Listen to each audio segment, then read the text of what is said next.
Tudo começou quando meu grupo de amigos e eu decidimos fazer uma viagem de carro por Rondônia no verão de 2018. Sempre falamos em viver uma aventura juntos e achamos que uma viagem de carro seria a oportunidade perfeita para criar memórias inesquecíveis. Planejamos nossa rota com cuidado, mapeando todas as rotas cênicas e destinos imperdíveis. Decidimos começar nossa jornada para apreciar as maravilhas naturais que Rondônia tem a oferecer. Pegamos a estrada por volta da meia-noite, animados para começar nossa aventura. As primeiras horas foram tranquilas, com estradas vazias e céus escuros ao nosso redor. Mas à medida que avançávamos, a coisa ficou mais interessante. Enquanto dirigia por uma área particularmente isolada, estávamos conversando e rindo, prestando muita atenção na estrada. De repente, ouvimos um estrondo alto e o carro deu um solavanco. Tínhamos atingido algo, mas não sabíamos o que era. Paramos imediatamente à beira da estrada com os corações acelerados. Saímos do carro e olhamos ao redor, mas não vimos nada. Ao inspecionar o carro em busca de danos, vimos uma mancha de sangue na frente do veículo. Nossos corações afundaram. Tínhamos atingido algo e não era bom. Começamos a entrar em pânico sem saber o que fazer. Ficamos parados por um tempo que pareceu uma eternidade, tentando processar o que havia acontecido. Finalmente, um de nós sugeriu que procurássemos ao redor para ver se tínhamos atingido um animal. Pegamos nossas lanternas e começamos a busca, mas não encontramos nada. Foi então que percebemos que o que atingimos não era um animal, era uma pessoa. Ficamos chocados. Tínhamos atingido uma pessoa e ela estava desaparecida. Sentamo-nos enjoados, sem saber o que fazer a seguir. Sabíamos que deveríamos chamar a polícia, mas estávamos todos bem e não queríamos ter problemas. Quando voltamos para o carro, um sentimento estranho nos invadiu.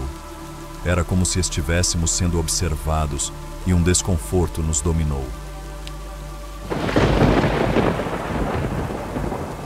Ligamos o carro e partimos, esperando deixar o incidente para trás. Mas enquanto dirigíamos, vimos uma mulher com um moletom rosa andando pela estrada. Era estranho, pois não tínhamos visto mais ninguém na estrada por horas. Pensamos que era coincidência, mas conforme avançávamos, ela repetidamente parecia aparecer do nada e estava nos seguindo.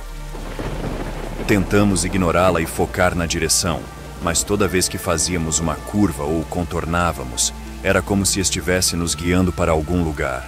Todos nós estávamos assustados e não sabíamos o que fazer. Paramos o carro e fomos confrontá-la, mas quando nos aproximamos, ela desapareceu na floresta. Ficamos assustados e decidimos dirigir o mais rápido possível. O resto da viagem foi tranquilo, mas havia algo definitivamente estranho naquela mulher de rosa. Nos dias seguintes, todos nós falamos sobre o que havia acontecido naquela noite. Sabíamos que tínhamos cometido um erro ao não relatar o acidente, mas estávamos com muito medo de enfrentar as consequências caso realmente tivéssemos atingido uma pessoa. Percebemos que deveríamos ter assumido a responsabilidade e feito a coisa certa. Ainda nos perguntamos se aquela mulher de rosa era o suposto fantasma do que fizemos. Realmente espero que tenha sido apenas um animal ou algo assim.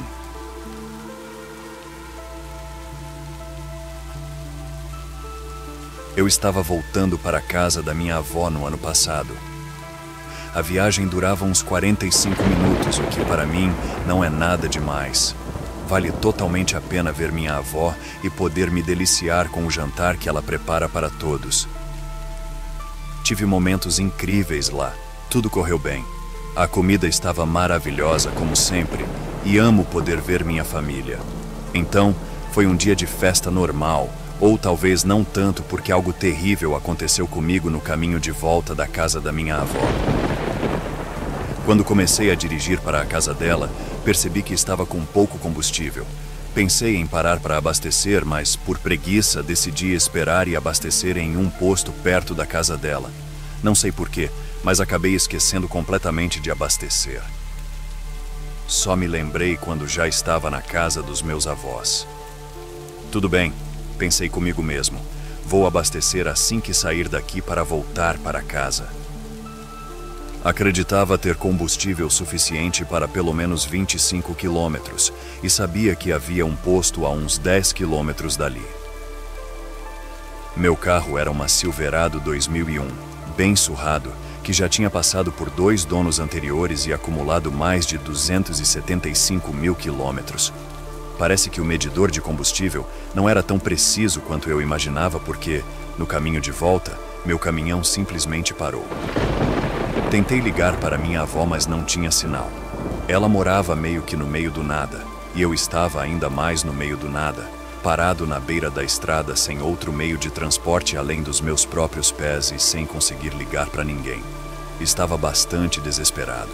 Por sorte, tinha um galão de gasolina na caçamba do meu caminhão. Claro, ele estava vazio, mas era bom tê-lo porque com ele eu poderia caminhar até o posto mais próximo, encher de gasolina e voltar para o caminhão. Já era bem tarde, estava escuro e não havia muitas casas por perto, o que tornava tudo muito assustador. Calculei que teria que caminhar uns 3 quilômetros. Depois de uns 15 minutos de caminhada, um caminhão parou atrás de mim. O velho confiável quebrou, disse o motorista. Ei, amigo, entra aqui que eu te levo até o posto. Não, obrigado, senhor, eu disse, recusando educadamente, mas o homem pareceu se ofender. Você tá de brincadeira? Vai andar até lá enquanto estou oferecendo carona? Acha que vou tentar te machucar ou algo assim? Ele perguntou. Não é só que... Tentei explicar, mas ele me interrompeu e disse: entra no caminhão, a não ser que você realmente queira andar mais 45 minutos até o posto e pelo menos 1 hora de volta. Eu posso te levar de volta aqui para o seu caminhão em menos de 10 minutos, ele disse. De alguma forma, ele me convenceu a entrar no caminhão. Quando entrei, ele tentou me tranquilizar, dizendo que não era nenhum maluco e que só queria fazer uma boa ação, já que não tinha nada melhor para fazer. Isso me deixou um pouco mais tranquilo por um momento, mas não demorou muito para eu perceber que algo estava terrivelmente errado. Eu nem conseguia entender o que ele estava dizendo. Ele começou a murmurar para si mesmo repetidamente. Perguntei se ele estava bem, mas ele não me respondeu. Pouco depois, ele passou direto pelo posto de gasolina onde deveríamos parar. Ei, cara, você passou pelo posto, eu disse. Foi quando ele me olhou diretamente nos olhos e disse: aqui, quem faz as regras sou eu agora. Cala a boca se quiser que tudo fique bem. Vou te dizer agora, você vai fazer tudo o que eu mandar, senão as coisas vão acabar muito mal para você. Entrei em pânico, gritando para ele parar e me deixar sair. Ele gritava para eu me calar repetidamente. Tentei abrir a porta, planejando pular quando ele diminuísse a velocidade para uma curva ou um sinal, mas não conseguia abri-la e não conseguia encontrar a maçaneta no escuro. Percebi que a porta havia sido adulterada de tal forma que só podia ser aberta por fora. Felizmente, eu sempre carrego spray de pimenta para me proteger. Sabia que era arriscado usar o spray enquanto ele dirigia, mas claramente estava ficando sem opções. Usei o spray nele e começamos a desviar. Tentei controlar o volante o melhor que pude para garantir que, quando parássemos ou batêssemos, eu estivesse o mais seguro possível. Preparei-me o melhor que pude e batemos em um barranco, direto em uma árvore pequena. Bati a cabeça na janela do passageiro com bastante força e fiquei um pouco desorientado por um momento. Quando me dei conta do que estava acontecendo, entrei em pânico ainda maior. Por sorte, o homem estava desacordado e consegui passar por cima dele e sair pela porta do motorista. Peguei meu galão de gasolina e corri o mais rápido que pude por cerca de 1 quilômetro de volta ao posto de gasolina. Corri o caminho todo sem parar para respirar.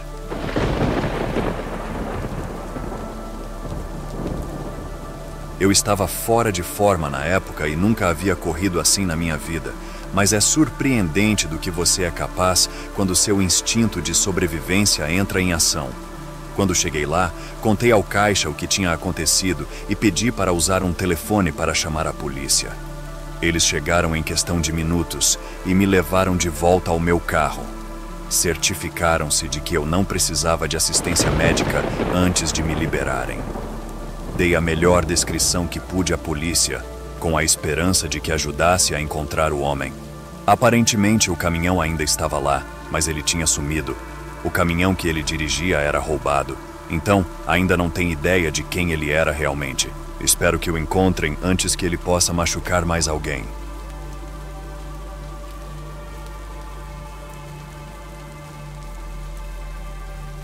Eu deveria ter saído com meu amigo naquela noite depois que ele saísse do trabalho. Fui buscá-lo porque na época ele não tinha carro. Ele me disse que sairia às 7 horas da tarde. Cheguei uns 15 minutos mais cedo e mandei uma mensagem avisando que estava lá. Ele respondeu um pouco depois, pedindo desculpas e dizendo que ia sair um pouco mais tarde do que esperava. Provavelmente em cerca de 1 hora. Fiquei um pouco chateado no começo, mas não era nada demais. Definitivamente não era culpa dele. Então não fiquei bravo com ele, apenas um pouco irritado com a situação. Mas passou rápido. Em vez de ficar sentado lá fazendo nada e esperando por ele, decidi matar o tempo dirigindo por aí e ouvindo música. Logo depois comecei a sentir fome. As únicas opções que me vieram à mente foram pizza ou McDonald's. Acabei escolhendo o McDonald's, pois era mais perto. Comprei minha comida e comi no estacionamento. Quando terminei, ainda faltavam uns 30 ou 40 minutos. Não sabia como mais matar o tempo, então continuei dirigindo, ouvindo música e provavelmente mandando mensagens para meus amigos. Sim, eu sei que não é certo dirigir e mexer no celular. Mas eu era jovem e não tinha um destino específico em mente. Acabei pegando algumas estradas secundárias e dirigia bem devagar, já que quase não havia carros, o que me permitia ficar mais no celular. De repente notei um carro atrás de mim. Não dei muita atenção, mas resolvi acelerar um pouco, pois estava abaixo do limite de velocidade e não queria irritar ninguém. O carro, no entanto, me alcançou rapidamente e ficou muito perto de mim, tendo que frear para não bater. Comecei a ficar irritado porque ele me seguia assim por pelo menos 3 ou 4 quilômetros. Pensei em frear bruscamente para assustar esse cara, mas isso me colocaria no mesmo nível dele ou até pior. De qualquer forma, o que ele estava fazendo era muito desnecessário. Não havia tráfego contrário, então ele poderia ter me ultrapassado a qualquer momento sem problema algum. Meu amigo mandou uma mensagem dizendo que sairia em uns 15 ou 20 minutos. Respondi que estava indo para lá, pois estava a uns 15 minutos do trabalho dele e queria chegar a tempo. Foi só depois de fazer algumas curvas que comecei a suspeitar que o cara atrás de mim estava me seguindo. Já tinha feito umas 4 curvas à esquerda seguidas e ele ainda estava atrás de mim. Ele se afastou um pouco, mas continuou me seguindo. O carro me seguiu até o posto de gasolina onde meu amigo Jorge trabalhava. O posto não ficava exatamente no meio do nada, mas estava em uma área rural, com apenas 2 ou 3 casas por perto e não muito mais acontecendo. Quando cheguei lá e entrei no posto, percebi que ele também entrou e estacionou ao meu lado. Não havia outros carros além do meu e do cara que estava me seguindo. Senti que algo ruim estava prestes a acontecer. O homem estacionou ao meu lado com a janela abaixada, tentando chamar minha atenção. Tentei ao máximo ignorá-lo e fingir que não o ouvia. Mas foi difícil considerando que ele literalmente saiu do carro e começou a bater na minha janela e a gritar, mandando eu destravar a porta. Eu estava em pânico, tentando tirar o celular do bolso para chamar a polícia. Antes que eu pudesse ligar para a polícia, Jorge saiu e disse: "Ei, o que você está fazendo? Cai fora daqui, cara. Ou o quê? O que você vai fazer sobre isso?" O estranho respondeu. Ele começou a avançar em direção a Jorge, ameaçando-o. Jorge levantou a camisa e revelou que tinha uma arma. Foi quando o homem recuou, entrou no carro e saiu em alta velocidade. Até hoje não sei o que aquele cara estava tentando fazer ou qual era o plano dele. Talvez estivesse drogado ou tivesse me confundido com outra pessoa. Não sei. De qualquer forma, sou grato por Jorge estar lá e por ter conseguido afugentá-lo. "O que diabos foi isso?" ele me perguntou.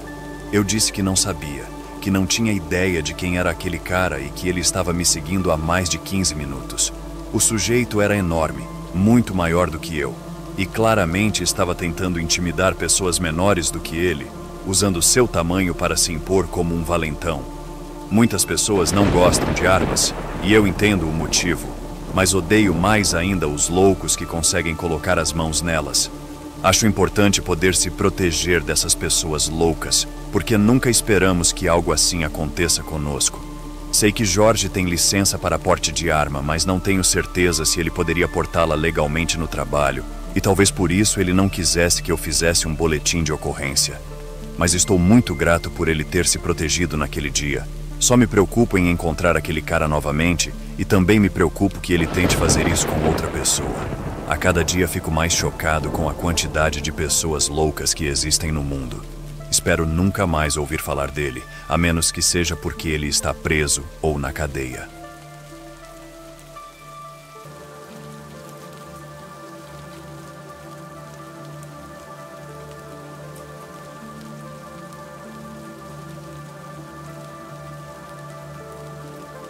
Era um dia escolar típico.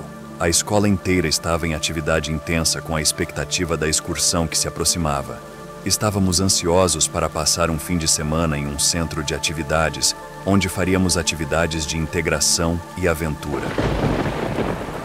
Há semanas aguardávamos ansiosamente por isso. O início da viagem de ônibus foi ótimo. Conversávamos, ríamos e cantávamos nossas músicas favoritas. Os professores distribuíram lanches e nos acomodamos para a jornada. Mas então, de repente, parecia que tínhamos batido em algo na estrada. O ônibus começou a tremer e o motor rugiu alto antes de parar abruptamente. Os professores tentaram resolver o problema, mas era inútil. O ônibus estava quebrado e estávamos parados no meio do nada, sem sinal de celular e com a noite caindo. Os professores decidiram que deveríamos esticar as pernas e respirar um pouco de ar fresco enquanto pensavam no que fazer. Ao sair do ônibus, percebemos que estávamos numa estrada desolada, sem luzes ou casas por perto. A escuridão era densa e era difícil enxergar mais que alguns metros à frente. O silêncio era inquietante, rompido apenas pelo farfalhar das folhas e o ocasional piar de uma coruja. Fomos instruídos a ficar em grupos enquanto os professores espionavam o ônibus. Eu estava com meus amigos e caminhamos um pouco pela estrada, conversando e rindo, sem perceber que um de nós havia sumido. Só notamos que Daniel estava faltando quando nos reunimos novamente. A preocupação tomou conta de todos e os professores nos mandaram procurá-lo, chamando seu nome. Procuramos na floresta ao redor, esperando encontrar algum sinal de vida. Depois de uma eternidade, ouvimos um choro abafado. Seguimos o som até encontrar Daniel, sentado num toco de árvore, chorando descontroladamente. Ficamos aliviados por encontrá-lo, mas confusos sobre como ele se perdeu. Daniel sempre foi um garoto quieto, sempre com o nariz enfiado num livro. Ele nunca foi do tipo de se aventurar sozinho, especialmente numa floresta à noite. Quando ele se acalmou, contou uma história aterrorizante. Disse que uma velha parecida com uma bruxa o arrastou para a floresta e para dentro de um buraco. Ele estava aterrorizado e disse que ela murmurava algo que parecia um canto. No começo, pensamos que era uma pegadinha dele, já que era conhecido por ser o quieto do grupo, e costumávamos brincar que ele tinha um lado misterioso que escondia de nós. Mas quando ele veio correndo em nossa direção, chorando e tremendo, percebemos que não era brincadeira. Algo realmente aconteceu com ele naquela floresta. Não sou uma pessoa supersticiosa e nem acredito em fantasmas, mas aquele dia realmente me abalou. Todos ficamos assustados e mal podíamos esperar para voltar para casa. Eventualmente, uma equipe de resgate chegou. Acho que havia um rastreador no nosso ônibus e todos fomos levados de volta para a escola. Foi um alívio estar de volta a um ambiente familiar, mas a memória daquele dia permaneceu comigo por muito tempo.